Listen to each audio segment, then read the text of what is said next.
Guys, নতুন একটা video নিয়ে আসলাম আপনাদের মাঝে।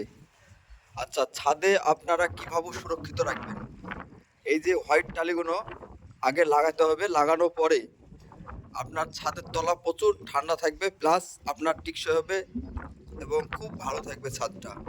আর তার জন্য আপনাকে এই হোয়াইট টালির সাথে এই যে জিনিসটা দেখতে পাচ্ছেন, এই হচ্ছে কেমিক্যাল। এই যে কেমিক্যাল আছে না, বোতল, হয়তো পানি দিতে হবে, জল দিতে হবে। জল দেওয়ার পরে হালকা একটু, হয়তো আপনার 2 কাপ যদি জল হয়, তাহলে 4 সিপি ওই যে মুখা নাই, মুখার উপরে 4 সিপি দিয়ে দিতে হবে, দিয়ে মিক্সিং করে নিতে হবে। মিক্সিং করার পরে আপনার এই ভিতরে সাদা দানা দানা ভাব থাকবে, এইগুলোতে এইগুলো আপনার ঢেলে নিতে হবে। এতে পুরি থেকে তুলো, তো বেশি বেশি হয়ে গেলো নাকি? হ্যাঁ, ঠিক আছে।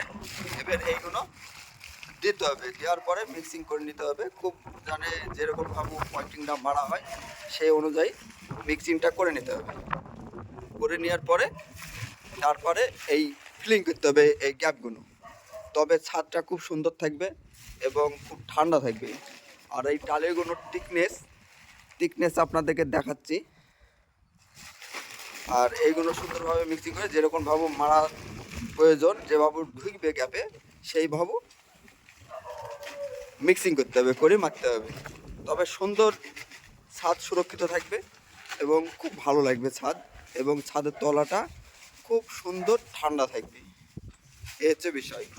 তো আপনাদেরকে একটা সুন্দর জিনিস দেখাচ্ছি, আপনারা দেখতে থাকুন। এবং যেমন এইগুলো আপনাদের ফিলিং হয়ে গেছে, এই সাইডটা যেমন ফিলিং করে দিয়েছি, হ্যাঁ, এইভাবে ফিলিং করে দিতে হবে। তো চলুন আপনাদেরকে টাইলসের থিকনেসটা দেখাই। এবং টাইলসের 10 ইঞ্চি বাই 10 ইঞ্চি টাইলসের আপনার চওড়া। এই হচ্ছে আপনাদের টাইলসের থিকনেস। এই দেখতে পাচ্ছেন টাইলসের থিকনেস 1/2 ইঞ্চি টাইলসের থিকনেস আছে। এবং খুব সুন্দর টাইলসগুলো সিমেন্টের বানানো এবং উপরে হোয়াইট। আর হোয়াইট লাগানোর কারণ হচ্ছে রৌদ্র অনেকটাই রৌদ্র আপনার হোয়াইটে ধরবে। তার জন্য হোয়াইট জিনিস লাগালে হয়তো আপনার ওই রৌদ্রটা খুব একটা পড়ে না গায়ে। তার জন্যে হোয়াইট টালিটা লাগানো সবচেয়ে বেটার। সুন্দর জায়গা এবং সুন্দর ঠান্ডা টালি, ছাদের ভিতর আপনার পুরো ঠান্ডা থাকবে। গরমের টাইমে যে অতিরিক্ত গরম পড়লে যেমন বাড়িতে থাকা যায় না, ছাদের উপরে প্রচুর হিট হয়ে যায় এবং ঘরের তলা খুব গরম হয়ে যায়। তার জন্য এই হোয়াইট টালি দেখতে পাচ্ছেন। তো আপনারা চেষ্টা করে লাগাবেন, এবং ভালো একটা জিনিস জানানোর জন্য আপনাদেরকে বললাম। ধন্যবাদ, এবং ভালো থাকবেন, সুস্থ থাকবেন, নিজের খেয়াল রাখবেন।